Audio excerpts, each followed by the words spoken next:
Hello and welcome to session 6, I believe. We're going to be working today on the whole concept of what we call cognitive behavioral therapy as applied to building resilience in ourselves and our children. And as part of this, I'll be talking a lot about what we call thought challenging and thought changing activities.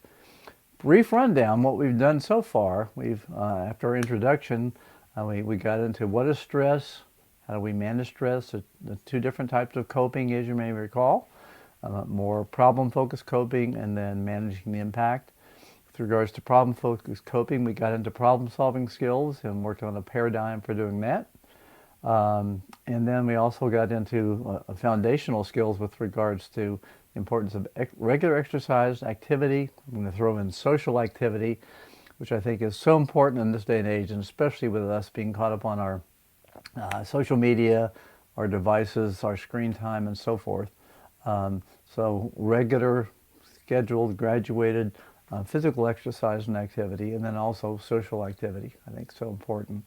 Then we talked about sleep and sleep hygiene, and I hope you've been working on some of that and looking at your sleep log, sleep schedule, and finding out how you're doing on that, and as well as working on those sleep hygiene skills that we talked about with regards to making the bedroom a sleep chamber, having regular kind of activities before bed that are quieting, that are calming, that don't involve screen time, and so forth. So now, in the last week, we got into relaxation and to diaphragm breathing, and I gave you some illustrations of that using biofeedback, and then into progressive muscle relaxation where you tense and relax, and then some, I missed guided imagery, but there were some videos that were below about using our visualization skills and guided imagery as part of our stress management. And then got into mindfulness meditation. So we've covered a lot already, but we're building up those experiences, we're building up those tools, those skills, and I'm excited to introduce what I think is one of the most powerful tools that we all have with regards to managing stress and becoming more resilient in our mindsets with regards to cognitive behavioral therapy skills or thought-changing skills. I'm going to talk about the concept of automatic thoughts, okay? The ABC model of CBT, let me show you that here, but it looks at those relationships between our thoughts, our actions, and our behaviors, and also our emotions in there, they're often formed by our thinking, our perceptions, our interpretations of the events in our lives. Let's talk for a minute about automatic thoughts and what those are. An important concept with regards to thought-changing activities and exercises. Part of what we're learning to do in this section here is to look at the link between our thoughts and images in our mind, visual images and other images that we conjure up, and our emotions and our behaviors. Automatic thoughts are often out of our awareness. We often react to something very strongly, and then we think, well, I didn't think anything, nothing, I didn't have a thought in between. I just saw that, heard that, and then I had that reaction. And in fact, what's happened is a lot of these thoughts happen so quickly that we don't really know what impact they're having on us and what they actually are.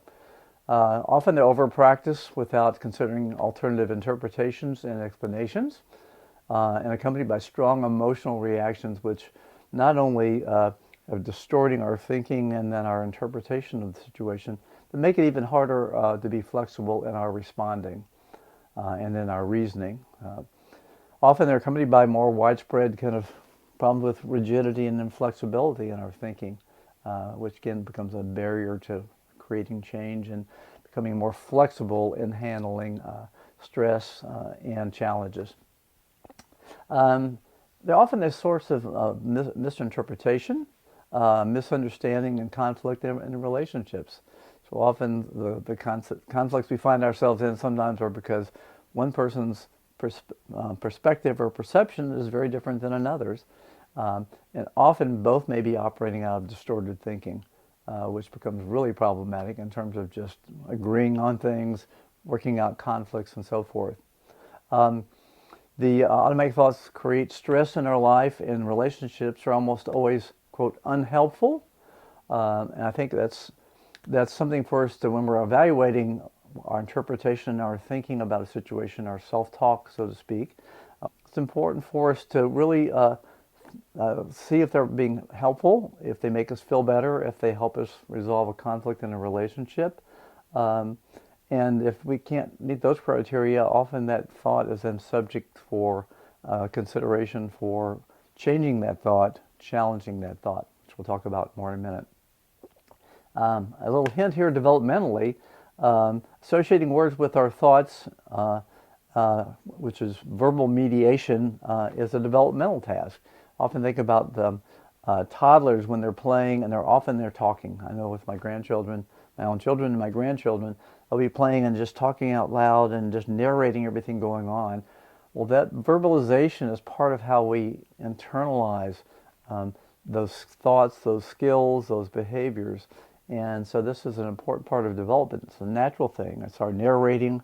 We often do it when we're doing a new skill. I know if I'm trying something I haven't worked on before, I'm often, well, I take this part, put it here. Now I need to make sure I do that. Narrating again, almost like a toddler does in learning a new skill. So these automatic thoughts play a very important role in terms of our interpretations and our reactions in our life. I'm showing you a picture here of essentially it's an iceberg. But what it's meant to illustrate is how our thoughts and feelings and behaviors go together. So our behaviors are what we can observe. Okay, we see someone behaving, getting into a car. That's the behavior we just observed. And then there may be the feelings or emotions that emerge too, that may be near the surface. So we can say, well, that person looked upset when he got into the car. Something must have happened that upset them. But what we can't see, the part well below the bottom of the iceberg, are those thoughts. What kinds of things are going on in terms of their cognitive interpretation of their day-to-day experiences. So that's part of what we do with CBT and with thought changing, is to look at what those underlying thoughts, belief systems, there's a word called schema, and that's a very kind of involved, developed belief system that we often have, that we operate out of, again, often automatically without understanding it or being aware of it. And part of what we do in this program is to work on becoming aware of that so that we can determine if it's working for us or against us. There are some general types of thinking errors or distorted thinking. With kids, we call it stinking thinking, okay? But thinking patterns that get us in trouble, that misinterpret situations, that distort reality at times. So I'm going to run through a few of these. They're kind of fun. One is hopeless thinking. And this is a kind of thinking where one might think, I'll never get better. Let's say in the situation of having a medical issue or a chronic illness. Nothing helps. Nothing's going to make me better. So that, people may try to reassure or to make suggestions and so on. But if a person gets stuck in that thinking, no, nothing helps. Nothing's going to make this better. Next is catastrophic thinking. I like this one. And in the work I've done with chronic pain, catastrophic thinking is quite powerful and quite communicative. In other words, if one person in the room basically goes into panic and thinks the worst about something and verbalizes it, that's very contagious to other people. And that one thing we'll talk about when we talk about communication and relationships is how these things can play out for especially parents and children and parents and teens. Seen this a lot in our work with chronic pain and chronic illness. Catastrophic thinking is something like, my head hurts so bad right now. What if I get a brain tumor? What if it's inoperable? What if it's malignant? Often accompanied by a vivid image of the worst case scenario happening. So again, the imagery and then the thinking, the thoughts going together, leading to an emotional reaction of panic, of feeling scared, hopeless, and so forth. Another one is perfectionistic thinking. Again, I think I've seen this in a lot of chronic pain situations. I think I've seen some of the brightest young people, most talented young people with a lot of chronic pain issues And I think one of the things that happens for our youth at times is that for those who have high achievement orientation, they get into that perfectionistic thinking. Uh, I'll be a total failure if I get anything less than 100s on these exams. Uh, if you're not first, you're last. And so in those scenarios, especially if they're dealing with a challenge that may make it hard for them to perform at their best at times, that perfectionistic thinking can put a lot of pressure on them. And that pressure in some situations and scenarios may be um, responsible for exacerbating pain. All or nothing thinking. So, like, I'm always messing up. Look for the keywords here. Always, all the time. I'm always messing up. Everything is falling apart in my life. Everything. Now, these are very absolutes. That means nothing is ever going wrong, and that's seldom the case. Nothing ever goes right for me. And again, why should I try? Nothing's gonna go well. So again, that all or nothing thinking, and some of these really overlap when we look at them. Assuming the worst thinking. Okay, that's example. My teacher didn't give me my makeup work, so I know he just wants me to fail. That's it. He didn't care about me. My friends didn't invite me. They obviously don't like or care about me anymore. And you can see how that thinking then leads to certain feelings and then avoidant behaviors and then behaviors that may actually become self-fulfilling prophecies. So isolating oneself because you're preoccupied with thinking that people are rejecting you. So we'll get into these both in terms of how we deal with them behaviorally and how we deal with them feeling-wise. Mind reading, that's a good one. I have a PhD in child psychology, but I can't mind read, okay? I'd like to be able to. No, I don't think I would. But anyway, but things like, everyone's staring at me. They must think that I sound stupid. I'm going to shut up. Think about that for a minute. I remember a young lady talked about, she got back to school after a period of illness, was walking down the hallway and felt like people were staring at her and talking behind her back and assumed it was all negative talk about her, references to her, her medical issue and her absence, but not until she actively checked out with her former friends that she hadn't seen for a while and re-engaged did she find out there was more concern than there was any rejection. But that mind reading gets to be, a problem for all of us in terms of relationships. We think we know what people are thinking, and then we operate on that. Often then with that a lack of concurrence between the reality and what we're thinking leads to problems. Nominalization thinking, that means naming something, okay?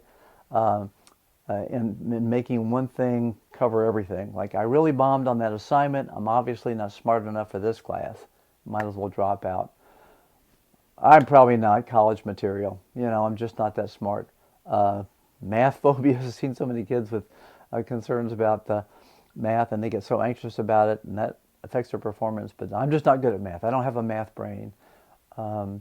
And I've seen that as a real barrier for some kids, especially struggling getting through a tough math class.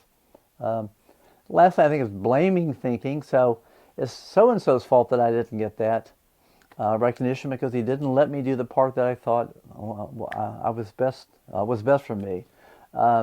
So that's problematic there, because if you can't look at your own behavior and how you might improve or change, you're bound to repeat that error. Whereas blaming other people, and we all know people who, nothing's my fault, everything's because of everybody else who doesn't give me a chance, who doesn't respect me, etc., becomes problematic. So these keys to identifying and challenging these thinking errors involve a number of steps here. Often there's little or no evidence supporting these thoughts and beliefs, and we're going to become detectives in finding that evidence for or against that thought being based in reality. Well, you got to slow down your thinking, like rewinding a tape. If you can think about tape players, or VHS, or whatever, we don't have those much anymore. But kind of rewind the tape. Let's go back and look at that situation and see what happened. That's what they do in athletics, right? In the NFL. Let's go back and look at that play. Let's see if that ball was dropped or not. Write down the next thing to do to get concrete and start working on these skills is to write down the thought, the self-talk as best you can, making it a full sentence. uh, flesh that thought out. You've got to stop that thought and identify it before you can begin to challenge it. Then we write down the facts that support the thought. And I'll show you an example here in a minute. And then we write down the facts that um,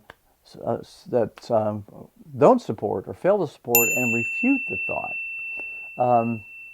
And then with that, after we've done that little kind of courtroom investigation and looked at the evidence for and against, we try to come up with an alternative thought that's more based upon reality, more based upon what actually happened without all the interpretation that was caused by the distorted thinking.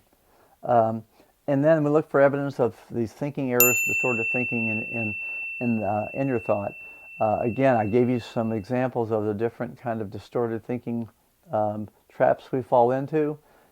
Becoming aware of those in the thoughts when we're writing those down so we can begin to challenge those.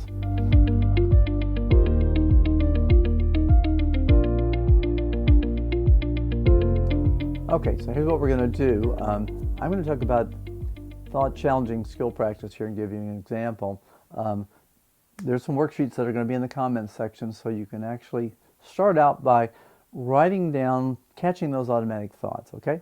When you feel an uncomfortable emotional state, or feel conflict or tension, or something wasn't very helpful in an interaction with someone, if you can write down that thought that was that happened right before that feeling came on, and then try to get that in sentence form, okay? And when you write that down, that's going to be like going back to our problem-solving skills. You want to try to write something down in a full thought sentence so that it can be solvable. I think we often get stuck by, again, those global things that get into those distorted thinking. So you can see how these skills start coming together. You'll see a couple of worksheets here. One is with recording your thoughts, identifying the feeling you had, giving it a rating, labeling it, then the thought that you were trying to put together that happened in between there, and then don't worry right away about the challenging of that thought, okay? We're going to jump on that a little bit more, but you want to get a few of these things written down so that you can begin challenging them. And then the next session, I'll talk a little bit more in depth about challenging these irrational or problematic thoughts. But give you an example here. We'll look at this one where we're talking about, here's an example of an automatic thought someone wrote down in the thought record. Well, I didn't get picked by the group to take on a leadership role again. It's so obvious that no one has any confidence in me or really cares if I participate in any way. I might as well just drop out of this project in this group. Everyone else is so much more competent than me. I feel so miserable at these meetings. Okay? Now, that person did a good job at really seeing a number of kind of connected thoughts that they put together and wrote them down in their thought record. So the next thing to do, basically, is look for the facts that support that thought. So you can see here on the sheet, on one side, we're going to have the facts that support that thought that they had to dig up. Okay, if you're gonna try and basically convict yourself on your thoughts, okay, then you got to support it with the facts. Where are the facts? The only facts that this person could come up with is that no one in the group approached me to ask me to take on a leadership role before, or on this project, or at any meeting I've been to. Next, I've come to dread these meetings more and don't feel like coming anymore. Well, that's really a feeling statement. That's not really a fact, okay? So you can see how these things, would bleed into these situations. That's a feeling. We can't think with our feelings. Our feelings are in response to our thinking often. It looked to me like the same people get picked to run these projects every time, not me. Okay, so feeling very incompetent, very much kind of rejected by the group and so forth. But the only fact is that no one's approached them to ask them to take a leadership role. Okay, so the facts that don't support what this person was thinking was that, to be honest, I seldom speak up in these meetings so that others would know what I'm interested in, what talent or skill I have to bring to the table, or my willingness to take a leading role. Bess, talking about another person in the group, is usually quiet in these meetings, but when she raised her hand to be part of this project, she was picked to lead that group. I haven't actually raised my hand or spoken up at a meeting or even talked individually with the group chairperson about my interest in a leadership role. So you can see that when they begin to get objective about it, what happened or didn't happen, it becomes a real different perspective on this. So those challenges then are taken into coming up with an alternative thought that's based a bit more on reality, on that objective information that we have. In this situation then, the person came up with, I'm going to make a conscious effort to speak up and request to take on a significant role in an upcoming group project, and talk to the group chairperson about wanting to be more actively involved. I'll do this for the next couple of meetings before I make a decision as to whether or not I should look for a group that might be a better fit for me. I'll likely never feel more competent if I don't be more assertive about taking on challenges. So this was, again, a really well worked out, thought-challenging process, and led then to alternative thinking that could lead to very different behaviors and feelings about the situation and behaviors going into the situation. The key determinants often of the benefit and usefulness of your alternative thought will be things like this. What's my emotional reaction? Do I feel better as a result? Was it helpful? Am I less angry? Am I less frustrated? Second, does it reduce the tension or conflict in a relationship? So many of our conflicts and issues are based upon relationships. And then thirdly, my thoughts become more based on the reality of the situation. In other words, the facts rather than just my thoughts and my distorted thinking, and relying on feelings or emotions. So often I think we get in that trap that we reason with our emotions. We think because I feel that way that it must be true. Work on some worksheets. Keep up with the activities, exercise, your sleep, your stress management, and then see you next week. We'll follow up a little bit on this CBT work. Have a great week.